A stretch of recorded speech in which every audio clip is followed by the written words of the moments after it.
Elizabeth here, and I am going to apologize in advance for the bad quality of this video. I'm at the hospital right now, so there's a lot of background noise and the lighting is not good, but it is what it is.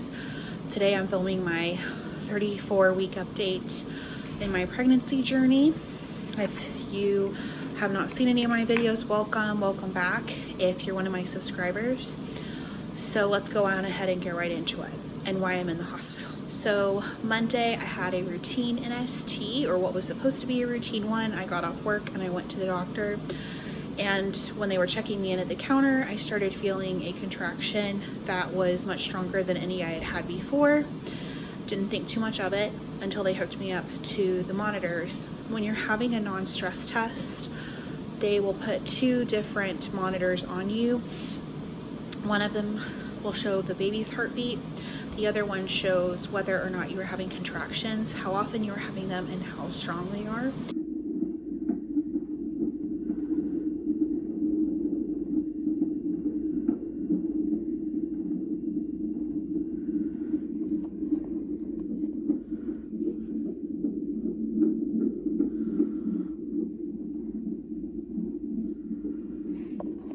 I started seeing regular contractions that, you know, I've never experienced before.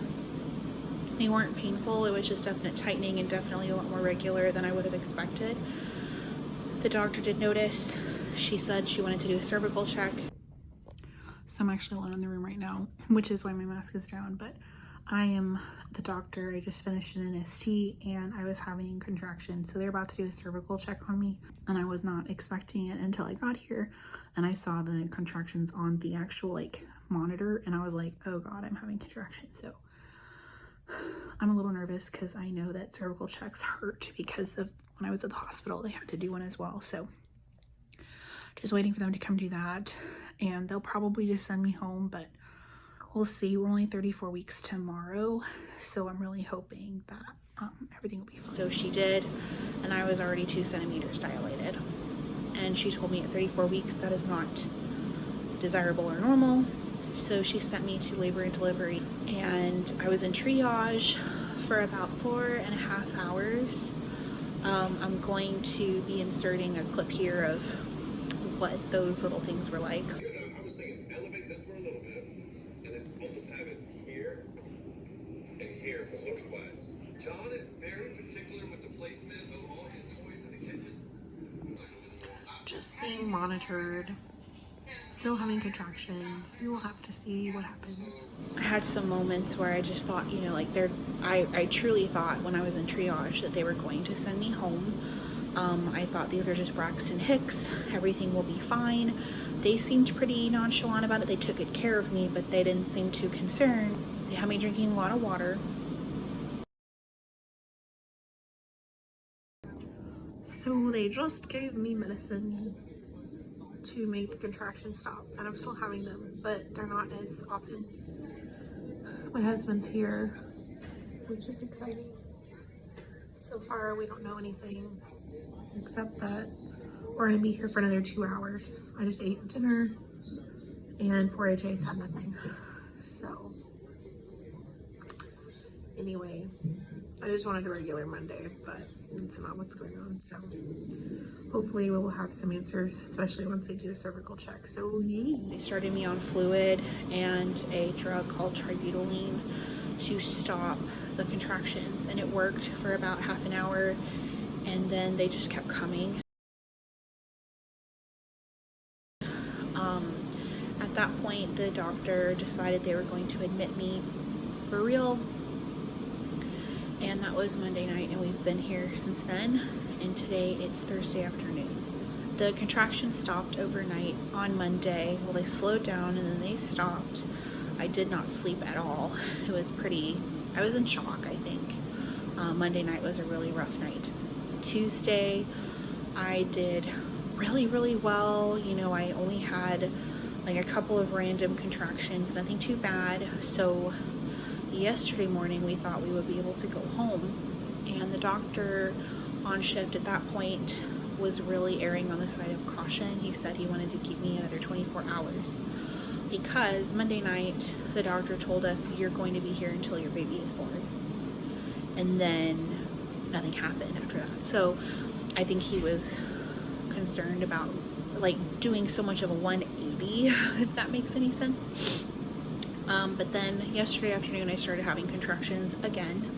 Yesterday was Wednesday, and they started getting like more distracting. My husband, who has been here with me almost the entire time, went home just to get a little bit of rest because I insisted, and the minute he left they started getting a lot more regular, and then it got to the point where they were painful. They put me on the NST and I was having them every 3 to 4 minutes. They did another cervical check. It looked like I might have made half a centimeter difference. I was more effaced. But I truly thought I was going to have my baby last night. I felt like I was going into labor. I didn't want to have him at 34 weeks. I didn't want him to be a NICU baby, but at the same time, if you've had a baby, you might relate to this. I'm not sure. This is my first pregnancy, but when your body starts kind of going into that labor zone, your mind just kicks into mom mode. Like you're ready, you're prepared, you're thinking, okay, you know, like I'm gonna meet my son. Monday night, they had even sent a NICU nurse in to talk to us about all of what would happen with our son, and then we haven't met him yet. So last night I had the information. I was like, we can do this every day, that we've had him in there since Monday is a gift. And then more fluids, more tributylene, and they started to taper off. And then last night they gave me something to help me sleep, and then after that they finally did taper off. The new doctor this morning did another cervical check on me, and at this point it looked like I really hadn't made any progress, so that was encouraging. But he also wants to have at least 24 hours without any regular contractions, so we are going to be here at least one more night.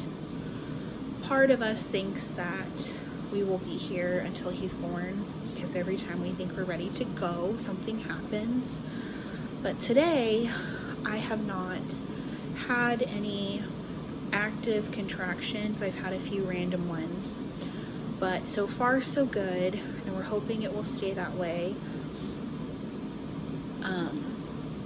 We'll just have to wait and see, but as of right now, the doctors are not very actively trying to keep me from going into labor, but they're definitely trying to kind of like lower my risk of it, because if he can just make it to the 35-week mark, he has a lot better chance of having a shorter stay in the NICU. So